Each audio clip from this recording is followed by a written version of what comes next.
Abayimbi ne bannabyabufuzi ku ludda oluvuganya gavumenti bakungubagidde Omuyimbi Adam Mulwana yayiiyiza Dr Kizza Besigye oluyimba olwa Toka kwa Barabara olw'Oluswayiri ng'ekivvuunulwa nti vva mu kkubo mu 2016. Oluyimba luno Besigye yalweyambisa nnyo mu kunoonya akalulu aka 2016 era ng'aluzinako nnyo. Mulwana ow'emyaka 36 aludde ng'atawanyizibwa obulwadde naddala mu lubuto. Ye bw'azze agamba nti bwava kukuma obutwa. Obulwadde bwamutandika nnyo nga twakamala elections za 2021 naye okumuluma ennyo bwemulumidde nnyo emyaka ng'ebiri emabega. Sembayo okuwulira okulaba interview za Mulwana ze sembayo okukola yali open n'agamba bamu obutwa. Kati bwe twogedde n'angamba muganda wange nfunyemu omusujja wano gw'ekitengo, nfunye omusujja n'ekitengo naye ndi wano waka we banteereddeko eccupa. Nzemu kufuna ssimu ku ssaawa 10 nga baŋŋamba nti Mulwana afudde. Abakungubazi olufunya amawulire g'okufa kwa Mulwana ne bakuŋŋaana mu maka ge ku Salama Road okumukubako eriisa evvannyuma. Nze natwala Adam wa Dr Besigye n'omugenzi Kisaaki. Adam Mulwana Adam atandika okuyimba ne Dr mugamba nti nze nali muyambi wa Dr Besigye. Tulinayo omuyimbi yayinziza ennyimba ezikwatagana campaign n'angamba muleete. Adam abadde musajja wa kigambo kye nga takyukakyuka. Ate yajja Aruna Mbiru nga yabadde mukama wa Mulwana mu Cream Production ayogedde ku mugenzi n'enteekateeka okuziika. Omubyobufuzi abadde w'amaanyi ne muffe ng'abayimbi abadde ki abadde w'amaanyi. Yayimba lwa Toka kwa Barabara lwakola nnyo ebiseera ebyo.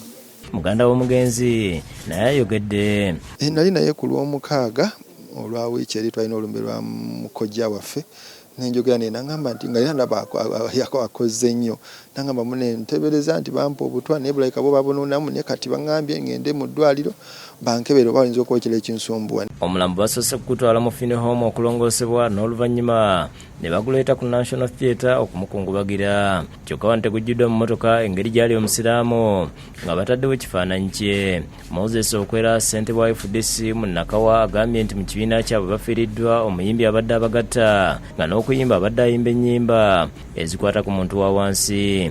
Abayimbi abasinga babeera nnyo ku nsonga za ssente. Omusajja bamuteena ssente naye ng'ayimba ennyimba ezikwata ku muntu wa wansi, ezikwata ku muntu engeri gy'alumirirwamu. Abadde abeera n'akasebo ku matama atanyiiganyiiga, abeera musajja musanyufu. Ali Salaso yaliko ssabawandiisi wa FDC n'adda mu ANT agambye nti mu biseera ng'akyali mu FDC yabakolera nnyo mu kunoonya akalulu. Mu 2016 n'asaba abayimbi okulwanirira etteeka ku biyiiye. I still hope that I can hear the authentic words of Adam. I understand that in the world of music there are remixes or what, so many things. I don't think Adam was able to patent or copyright his song. Ajasman Semakula nga ye yaleeta Mulwana mu byobufuzi agambye nti abadde mpagirwaga mu kibiina kyabwe. Kale ka Adamu mubala mbazira b'eggwanga kubanga oluyimba abadde tavuma nti avuma naye ababuulira gavumenti bye yalikoze. Ategeeza nti olunaku olw'enkya omubiri gwa Mulwana gwakutwalibwako e Katonga ku woofiisi ya Dr Kizza Besigye bwe banaamujja atwalibwa e Luweero gy'agenda okuziikibwa. Enkya ssaawa 2 ajje Katonga tumwogereko tumusaalire tumutwale e Luweero. Ne Dr Besigye ayogedde ku mugenzi Mulwana. Wagendedde nga tugezaako okufuna obujjanjabi bwonna obusoboka. Obulwadde bwe butandikira mu musomyo buyingira mu musaayi.